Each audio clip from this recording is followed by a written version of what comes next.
হয়েছিল কিছুদিন আগে ওই ইন্টারন্যাশনাল রিপাবলিকান ইনস্টিটিউট তারা একটা সার্ভে প্রকাশ করলেন, তাতে দেখা গেল যে সরকারের জনসমর্থন অনেক বেড়ে গেছে এবং মাননীয় প্রধানমন্ত্রী এখন একেবারে তুঙ্গে আছেন, তার জনপ্রিয়তা 70 লোক তাকে সমর্থন করে ইত্যাদি।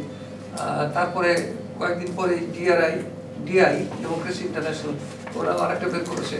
এই সবগুলোই আমাদের জন্য খুব তখন বিএনপি মহলে বিশেষ করে আমি বলবো, তারা কথাবার্তা শুরু করলেন যে তাহলে নিশ্চয়ই সরকার যখন এত ভালো অবস্থানে আছে এখনই একটা এই মধ্যবর্তী নির্বাচন দিয়ে দেবে।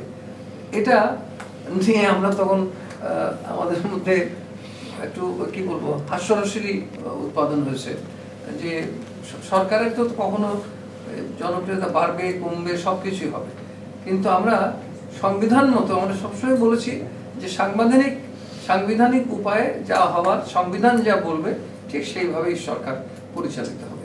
সরকার বলেছে 5 বছর, এই সম্পর্কে আমাদের মতিন খসরু সাহেব অনেক ভালো জানেন, উনি বলতে পারবেন। তবে নীতিগত আপনি যে জিনিসটি জিজ্ঞেস করলেন যে সরকারের কোনো পরিকল্পনা ছিল অথবা আছে কি না, তার উত্তর হলো একবার মস্ত বড় না, নো।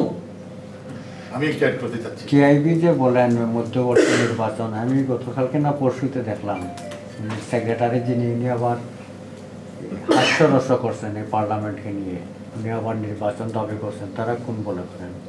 আমি একটু শেয়ার করতে চাচ্ছি।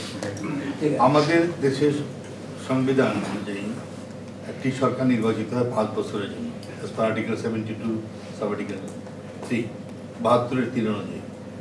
5 বছর সমাপ্তি হওয়ার পরে আমাদের সংবিধান অনুযায়ী একটি সাধারণ নির্বাচনের মাধ্যমে সরকার গঠিত হবে, যারা মেজরিটি পাবে in parliament. This is as per article 123 sub article 3। তো চৌঠা জানুয়ারি নির্বাচন ছিল সাংবিধানিকভাবে অনিবার্য, কারণ আফটার এক্সপায়ারি অফ 5 ইয়ার্স নির্বাচন হতেই হবে। যদি 4 জানুয়ারি 2014 নির্বাচন না হতো, that would have been unconstitutional government, তখন একটা অসাংবিধানিক সরকার আসতো, অনির্বাচিত সরকার আসতো। অনির্বাচিত সরকার মানেই অসাংবিধানিক সরকার। এবং আমরা লেটেস্ট যে অ্যামেন্ডমেন্ট করেছি কনস্টিটিউশনে, that would amount to citizen, রাষ্ট্র 2টা সামিল হতো।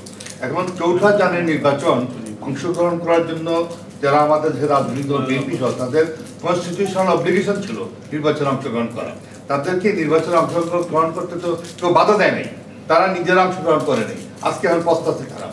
এখন তারা কি বলেছিল, এই সরকারের অধীনে এবং এই নির্বাচন কমিশনের অধীনে আমরা কোনো নির্বাচন করবো না। পরে দেখা গেল তারা সিটি মেয়র ইলেকশনে, পৌরসভা ইলেকশনে, ইউনিয়ন পরিষদ নির্বাচনে অংশগ্রহণ করছে। কারণ তারা যে দেব কমিটির গ্রেট ব্লান্ডার, নিজেদের পায়ে নিজেরা কোরআন মেরেছে, এরা সংশোধন হয় কোথাও অনেক নিত হচ্ছে দেবঘট আছে এবং নেতৃত্বের শূন্যতা জি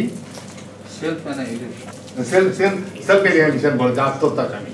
তা আমাদের যে কথা বলতে চাচ্ছি যে 4 জানুয়ারি নির্বাচনে যদি আওয়ামী লীগ অংশগ্রহণ না করতো, না তাহলে যারা যারা নির্বাচনে অংশগ্রহণ করতো এবং যারা মেজরিটি পেত তারাই সরকার গঠন করতো as per hour constitution. Awami League, the ruling party, firmly believes in constitutional governance. আমরা সাংবিধানিক শাসনে বিশ্বাস করি। এখন আপনারা যারা বলতেছেন মধ্যবর্তী নির্বাচন তো প্রশ্নই আসে না, এই জন্য আসে না, ওখানে 24টা দল নির্বাচন অংশগ্রহণ করেছিল। কেউ যদি না করতো তাহলে দিস ইজ দি গভর্নমেন্ট। আমাদের আরপি অনুযায়ী representation of peoples order section 19 বলা আছে, যদি কেউ অংশগ্রহণ না করে একটা দল করলে এটি ভ্যালিড নির্বাচন। সুতরাং জাতীয় পার্টির 40 জন সদস্য আছে, ওয়ার্কার্স পার্টি আছে, জাসদের আছে, it is well represented parliament now. হাস্যরস করার কি আছে? যারা হাস্যরস করে তাদের অনেক সূত্র আছে, এগুলো বলতে চাই না, we got respect to them. অনেক জায়গায় বিষয় আছে, তো বাংলাদেশের এনজিওদের একটা সব এনজিও না, কিছু কিছু বিষয় আছে অনেক, তারা অনেক মাল্টিন্যাশনাল ইন্টারেস্ট সার্ভ করে বাংলাদেশে। But people of Bangladesh have gladly accepted this election. The people of the whole world have accepted this election. আমরা সিপিইউতে চেয়ারম্যান হয়েছি, আইপিইতে চেয়ারম্যান হয়েছে বাংলাদেশ। যদি আমাদের এটা ভ্যালিড না হতো আমরা কি ছেড়ে পারতাম? এলডিসি কান্ট্রিজে আমরা চেয়ারম্যান হয়েছি। Bangladesh is become a rule model of development, উন্নয়নের রুল মডেল জননীতি নেতৃত্বে আমরা প্রতিষ্ঠা করতে সমর্থ হয়েছি। আমার আরেকটা প্রশ্ন আপনার সাথে, আপনি তো টেলিভিশন